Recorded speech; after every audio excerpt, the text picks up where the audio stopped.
রয়েছে পরের যে পয়েন্ট, আরও একটি গুরুত্বপূর্ণ পয়েন্ট, সেটাও আপনাদেরকে এই মুহূর্তে দেখাবো।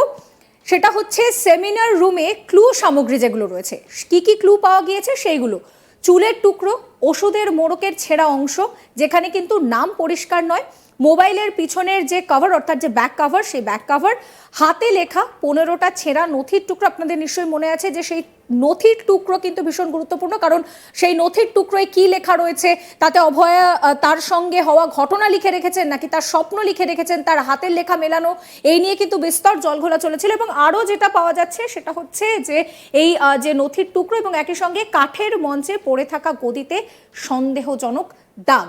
রাজেশ, এই মুহূর্তে দাঁড়িয়ে আমরা যে পয়েন্টটা নিয়ে ডিসকাস করব সেটা হচ্ছে যে কি কি ক্লু এখানে পাওয়া গিয়েছিল, যার মধ্যে কিন্তু চুলের টুকরো, ওষুধের যে মোড়ক, ছেঁড়া মোড়ক, সেই মোড়ক, ব্যাক কভার, হাতে লেখা যে নথি, সেই নথির টুকরো এবং অবশ্যই কাঠের মঞ্চে পড়ে থাকা যে গদি রয়েছে, সেই গদির ওপরে যে জৈবিক দাগ, সেই দাগ।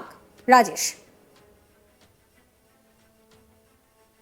একদম তাই, যেটা তুমি বললে সেটা কিন্তু 3 নম্বর পয়েন্টে মেনশন করা হয়েছে যে সিপিএসএল রিপোর্ট 12 পাতা, সিপিএসএল রিপোর্টের একেবারে শেষ পাতায় 12 নম্বর পাতায় রিপোর্ট করা হচ্ছে, যেখানে কনক্লুশন টানা হচ্ছে। সেখানকার 3 নম্বর পয়েন্টে কিন্তু এটাই বলা হচ্ছে যে সেখান থেকে বেশ কিছু নমুনা তারা সংগ্রহ করেছিলেন, অর্থাৎ নয়াদিল্লির সিএফএসএল এর যারা বিশেষজ্ঞ রয়েছেন তারা কিন্তু সেখান থেকে সেই যে ম্যাট্রেস রয়েছে, সেই উডেন স্টেজ রয়েছে অর্থাৎ কাঠের পাটাতন রয়েছে, সেখান থেকে বেশ কিছু নমুনা তারা সংগ্রহ করতে পেরেছিলেন, যার মধ্যে চুলের টুকরো ছিল।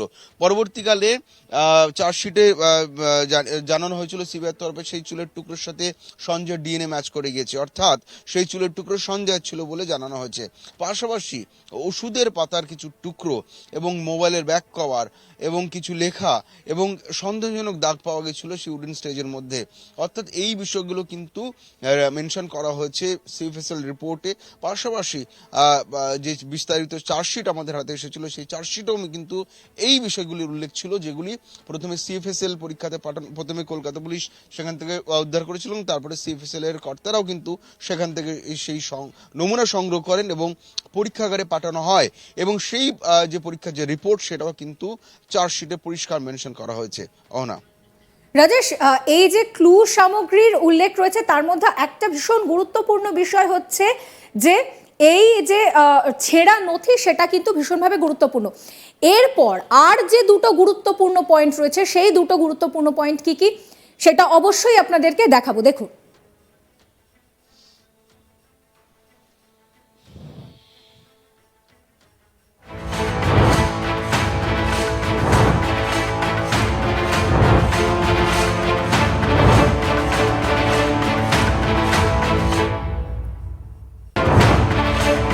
এই মুহূর্তে দাঁড়িয়ে আমরা কথা বলছি যে সিএফএসএল এর যে রিপোর্ট সামনে এসেছে, 12 পাতার রিপোর্ট, সেই 12 পাতার রিপোর্ট নিয়ে আপনাদেরকে এতক্ষণ পর্যন্ত সেমিনার হল, ক্লু, এই সমস্ত বিষয় নিয়ে আপনাদেরকে যা পয়েন্ট উল্লেখ করা ছিল সেই বিষয়গুলো আপনাদেরকে দেখালাম, এবং এরপর দুটো পয়েন্ট দেখাবো, যে দুটো পয়েন্ট ভীষণ গুরুত্বপূর্ণ আপনাদেরকে দেখাবো।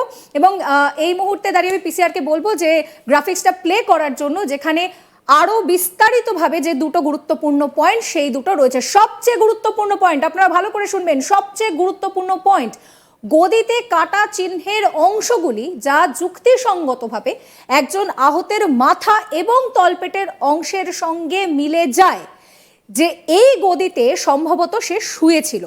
তবে ঘটনা দেখানো সেমিনার হলের ভিতর কাঠের মঞ্চের যে গদি এবং যে সংলগ্ন জায়গা, সেখানে ধস্তাধস্তির প্রমাণ অনুপস্থিত। বারবার যে গুরুত্বপূর্ণ বিষয়টা এই মুহূর্তে সামনে আসছে, যে তাহলে কি সেমিনার হলে আদৌ সেই ধস্তাধস্তি হয়েছিল? যদি সেই ধস্তাধস্তি সেমিনার হলে হয়ে থাকে তাহলে তার কেন কোনো প্রমাণ মিলছে না?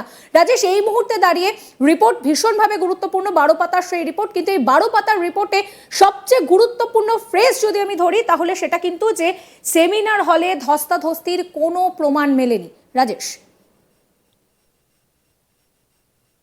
একেবারেই তাই। দেখো, এই 12 পাতা সিপিএসএল রিপোর্টে যে 4 নম্বর পয়েন্টের কথা তুমি উল্লেখ করলে সেটা কিন্তু সব থেকে গুরুত্বপূর্ণ এবং তাৎপর্যপূর্ণ পয়েন্ট, কারণ সেখানে বলা হচ্ছে দেখো আমি একদম হুবহু রিপোর্টটা যদি পড়ে শোনাই, সেখানে বলা হচ্ছে the cut mark portion observed on the mattress that were reasonably corresponding to the head and lower abdomen area of an injured victim who stated happens to be lying on the mattress. However, the evidence of possible struggle, এইখানে সব থেকে গুরুত্বপূর্ণ line না বলা হচ্ছে however the possible evidence of struggle shown by the victim to the assailant or fight in between them found missing in the shown area of occurrence, which is wooden stage mattress and adjoining area inside the seminar hall. অর্থাৎ যে 4 নম্বর পয়েন্টটা বলা হচ্ছে যে এই ম্যাট্রেসের ওপরে কোনো রকম রেজিস্ট্যান্স মার্ক যেটাকে আমরা বলি বা এভিডেন্স অফ স্ট্রাগলিং যেটা বলা হচ্ছে, অর্থাৎ যে ধস্তাধস্তি যখন এই ধরনের নারকীয় নির্যাতন হয় তখন খুব স্বাভাবিকভাবেই ভিকটিম নিজেকে বাঁচানোর সম্পূর্ণ চেষ্টা করেন এবং তার জন্য পাল্টা শক্তি তারা প্রয়োগ করেন এবং নিজেকে যে বাঁচানোর চেষ্টা সেই সময় কিন্তু একটি ধস্তাধস্তি হয় এবং সেটাকে রেজিস্ট্যান্স মার্ক বলা হয়। এবং সেই রেজিস্ট্যান্স মার্ক অনেক কিছু হতে পারে, সেটা নোকের আঁচড়ের দাগ পড়ে যেতে পারে এবং সেই যেখানটা ধস্তাধস্তি হচ্ছে সেইখানে অন্তত কোনো চিহ্ন থাকবে। কিন্তু এক্ষেত্রে সিএফএসএল রিপোর্টে বলা হচ্ছে যে ম্যাট্রেসের ওপরে কিন্তু কোনো রকম ধস্তাধস্তির চিহ্ন পাওয়া যায়নি। সেমিনার হলের মধ্যে কিন্তু কোনো রকম রেজিস্ট্যান্স মার্ক বা যে সেখানে একটা স্ট্রাগলিং হয়েছে, সেখানে একটা ফাইট হয়েছে, তাদের মধ্যে ধাক্কাধাক্কি বা লড়াই হয়েছে, সেটার কিন্তু কোনো রকম চিহ্ন অন্তত পাওয়া যায়নি। এখানেই কিন্তু প্রশ্ন তোলা হচ্ছে যে যদি এত বড় একটা নির্যাতন, একটা অপরাধ ঘটে থাকে, সেখানে কি কোনো চিহ্ন থাকবে না ধস্তাধস্তির? যদি ধস্তাধস্তির চিহ্ন না থাকে তাহলে কি প্রমাণ হচ্ছে? দেখো প্রশ্ন তোলা হচ্ছে তাহলে কি অন্য কোথাও ঘটনাটি ঘটেছে, তারপর কি দেহ এনে এখানে রাখা হয়েছিল, এই প্রশ্ন উঠছে। কিন্তু এর ব্যাখ্যা দুরকম আসছে। দেখো বিশেষজ্ঞরা কিন্তু দুরকম ব্যাখ্যা দিয়ে দেখছেন। প্রথম ব্যাখ্যা যেটা, সেটা হচ্ছে হয়তো তাহলে অন্য কোথাও অপরাধটি ঘটেছে এবং দেহ নিয়ে সেখানে রাখা হয়েছিল, যে কারণে এখানে ধস্তাধস্তি হয়নি, ধস্তাধস্তির কোনো প্রমাণ মেলেনি। দেখো এর পাল্টা ব্যাখ্যাও কিন্তু আসছে।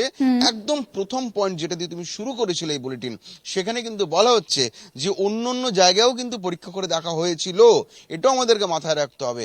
1 নম্বর পয়েন্টটা বলা হচ্ছে সেমিনার হল ছাড়াও ডক্টরস রুম, যে ভেঙে ফেলা দেওয়াল যে ঘরের ছিল সেই ঘর, এইচওডির ঘর, লাইব্রেরি এবং পুরো 3rd ফ্লোর কিন্তু তারা পরীক্ষা করেছেন, কিন্তু কোথাও কোনো ব্লাড স্টেন পাওয়া যায়নি, কোথাও কোনো বায়োলজিক্যাল এভিডেন্স পাওয়া যায়নি। তাহলে যদি সেমিনার রুমে যদি অপরাধ না হয়ে থাকে তাহলে কোথায়? তাহলে অন্যান্য রুমেও যেহেতু পাওয়া যায়নি তাহলে কোথায় হয়েছে? এই প্রেক্ষিতে কিন্তু বিশেষজ্ঞরা বলছেন দ্বিতীয় সম্ভাবনার কথা। তাহলে কি কোনো ধস্তাধস্তি ছাড়াই অপরাধটা সংঘটিত হয়েছিল? তার জন্যই কি তাহলে ধস্তাধস্তির কোনো মার্ক পাওয়া যাচ্ছে না? এটা সম্ভাবনা। বিশেষজ্ঞরা কিন্তু এমন মতামত দিচ্ছেন।